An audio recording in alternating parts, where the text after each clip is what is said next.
Big boss season 9 లో ఎప్పుడు ఏం జరుగుతుందనేది ఊహించడం చాలా కష్టంగా ఉంది. ఈ విషయం పక్కన పెడితే బిగ్ బాస్ హౌస్ లో ట్విస్టుల మీద ట్విస్టులు కొనసాగుతున్నాయి. ఈ వారం ట్విస్ట్ ఏంటంటే ఇన్నాళ్ళు హౌస్ కి ఓన్లీ ఒక్క కెప్టెన్ మాత్రమే ఉండేవాడు, కానీ వచ్చే వారం ఇద్దరు కెప్టెన్స్ ఉంటారంటూ బిగ్ బాస్ బిగ్ ట్విస్ట్ ఇచ్చారు. దీంతో హౌస్ లో ఉన్న కంటెస్టెంట్స్ అందరూ కూడా షాక్ అయ్యారనే చెప్పాలి. ఇక అసలు విషయానికి వచ్చేస్తే కెప్టెన్సీ టాస్క్ వచ్చేసి డెత్ బాక్స్ టాస్క్. ఇక బిగ్ బాస్ హౌస్ లో కెప్టెన్సీ కంటెండర్ గా 6 పోటీ చేస్తున్నారు. ఆ 6లో నుంచి ఇద్దరిద్దరు అంటే రెండు జంటల కింద మొత్తం 3 జంటలుగా డివైడ్ చేయబడ్డారు.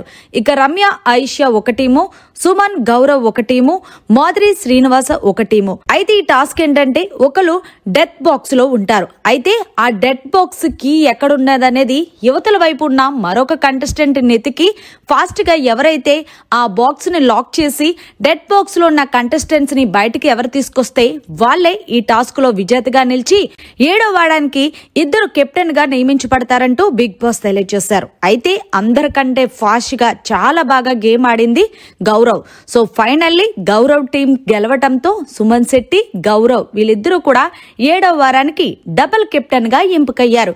మరి దీని మీద మీ ఒపీనియన్ ని కమెంట్ రూపంలో తెలియజేయండి. మరిన్ని లేటెస్ట్ లైవ్ అప్డేట్స్ కోసం చూస్తూనే ఉండండి మీడియా కార్నర్.